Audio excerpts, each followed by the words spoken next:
Hey, it's NPR's Book of the Day. I'm Andrew Limbong.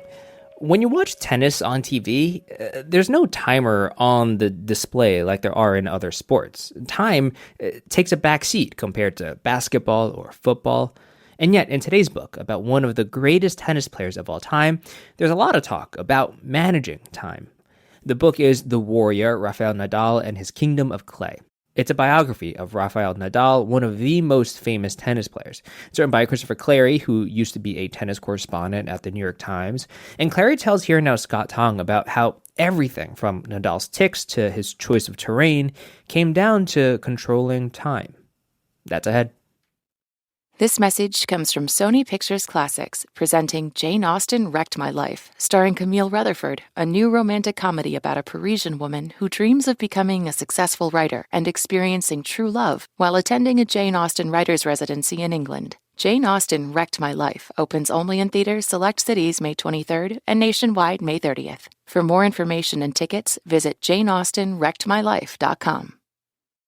This message comes from Grammarly. From emails to reports and project proposals, it's hard to meet the demands of today's competing priorities without some help. Grammarly is the essential AI communication assistant that boosts your productivity at work so you can get more of what you need done faster. Just a few clicks can tailor your tone and writing so you come across exactly as you intend. Get time back to focus on your high-impact work. Download Grammarly for free at grammarly.com/podcast. That's grammarly.com/podcast.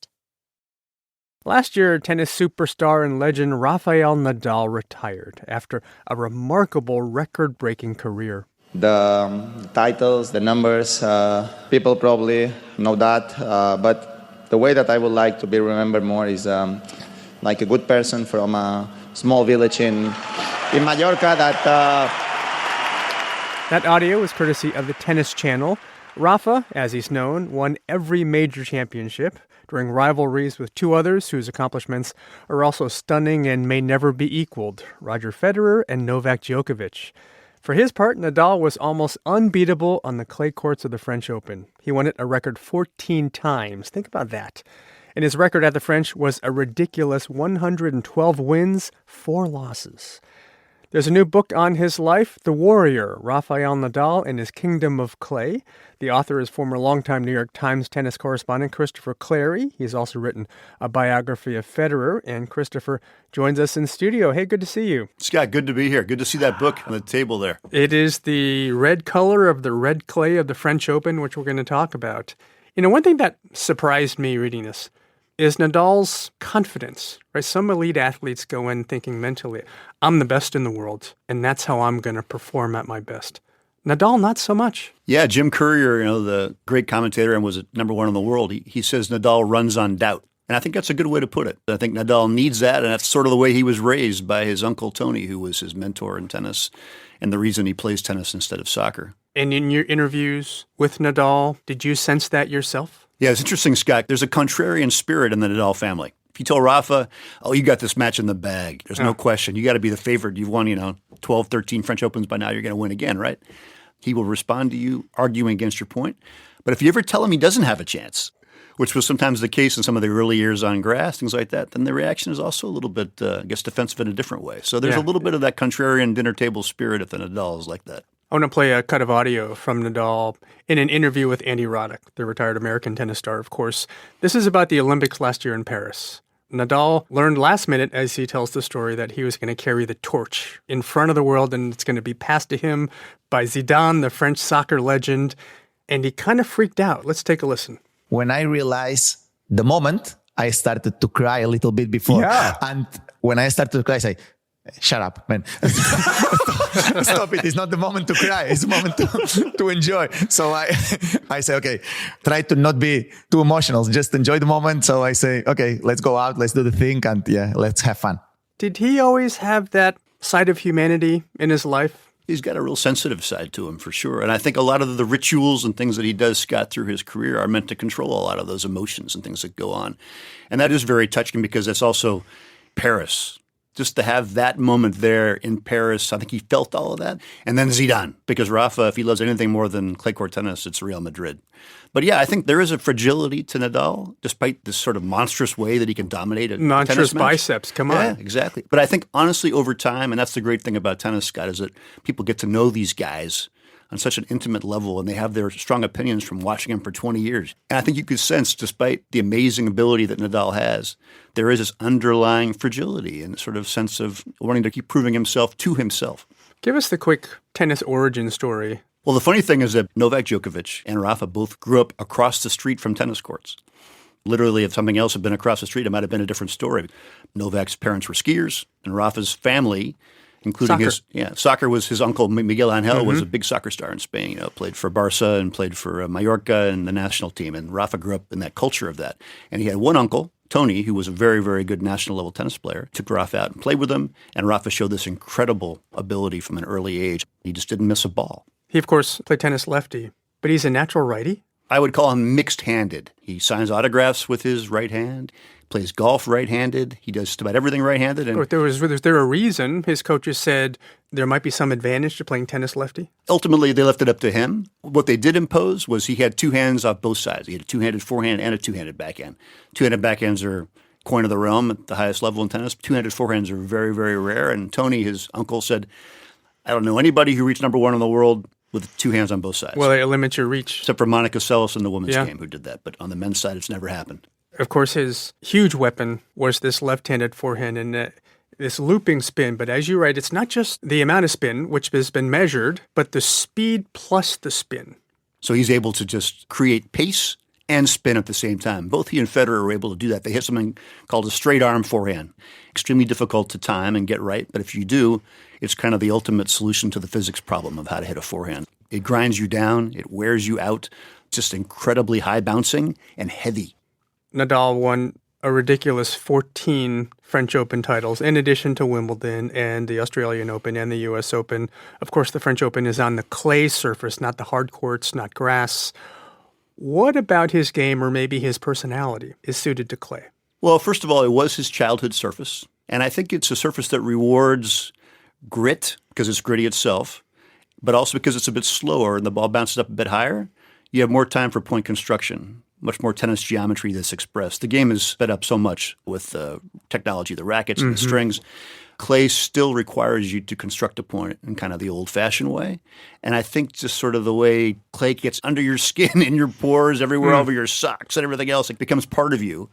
Clay, it's slippery. Choreography of that is key. And it's very, very hard to learn to be a native slider, which Nadal was, and a lot of these great clay court champions have been over the years. And I think Nadal is a dancer on the clay as well as he's a battler on the clay. He won so many times in Paris. But let me ask you, what was his relationship with French fans? Complex in a lot of ways. I mean, the French traditionally liked the underdog, and Nadal was anything but an underdog. Yeah. The first match he lost there in 2009 against Robin Soderling of Sweden, the crowd was actively rooting against him. And at that point, I think there was a combination of tired of the same story every year, which is totally understandable, and also because of Nadal's outrageous dominance and a time in world sport when there was a lot of questions about doping and other issues like that, and there were some allegations that were made. Nothing was ever proven. Nadal, actually went to court, vehemently fought against But this was at the time of Lance Armstrong, doping scandals right around then. Many track and field scandals. And I just think there was sort of this sense from Armstrong especially, if it looks too good to be true, it probably is. And it's true. What he was doing, even to me, I watched every one. And it still just boggles my mind to think someone was able to do that. And against the likes of Djokovic and Federer, these are all-time great players. And he was able to do that the way he did it. The rivalries with Federer, with Novak Djokovic, we know some rivals hate each other. But Nadal, well, let's hear Nadal talk about rivalries and human relationships again with his interview with Andy Roddick. I think we show the world that we can be the biggest rivals, but at the same time, we can be colleagues. I mean, I don't say best friends, but we can have a good personal relationship. Do you sense that what he's saying here, given all that you know and all the time you spent with Rafael Nadal, that's really genuine? I think what he said there really describes how it all turned out. All you have to do is watch Roger Federer's retirement ceremony in London a couple of years ago when they're both crying and the emotion's real. And I think they came to realize, those two, and I think Djokovic as well is part of it, but really Rafa and Roger, who were the first ones to create the rivalry that their great matches, their rivalry was bigger than their sport, and it could help the sport as a whole. And I think they really embrace that. And ultimately, the more you know about them and the more you report on them, Roger and Rafa have a lot in common. I have to ask about his tics. We've all seen this, right? Before Nadal serves, he fixes his hair, pulls on his shorts, bounces at the tennis ball many, many times. Where's that from? It's a great question. And one of the things I learned, I talked to a guy named Geoffrey Porta, who was one of the assistant coaches, if you will, in Rafa's very early career in Mallorca, the island that he's from. And Porta said that, when he and Tony were watching Rafa play young, they noticed he was playing at light speed. And he's a heavy investment kind of guy, and it was wearing him out. So they actually introduced the idea of slowing things down with a few rituals. And ultimately, the guy that you see, the guy that we've seen for so many years in this sort of ponderous, ritualistic, get on with it, Rafa, that's not really his true nature. His true nature is much more of a manic, aggressive, let's resolve the conflict thing. But it was a learned behavior. Finally, what do you learn, maybe something you didn't know, from writing this book about Nadal? I think the more you sort of spend time in his culture and his community, you realize it kind of took a village. They all played a role in kind of giving him the elements that he needed. And the idea of this book, Scott, was to look at all the effects he had on people within the tennis community, especially the French Open community and the clay court community. It's just that whatever that is inside Rafa, that desire to improve constantly, no matter what the results are, that internal flame, I don't think you can teach that or create that. That's something that comes from deep inside you, and I think he has that. The book is The Warrior, Rafael Nadal and His Kingdom of Clay. And we've been talking to the author, Christopher Clarey. Christopher, congratulations on getting this out, and thanks so much for talking about it. My pleasure, Scott.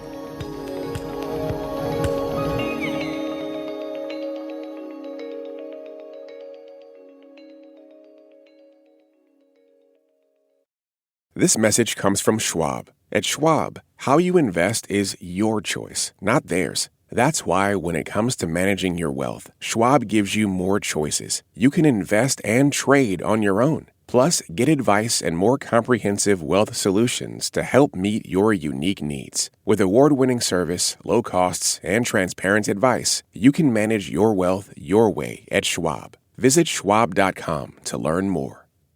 This message comes from Mint Mobile. Mint Mobile took what's wrong with wireless and made it right. They offer premium wireless plans for less, and all plans include high-speed data, unlimited talk and text, and nationwide coverage. See for yourself at mintmobile.com/switch.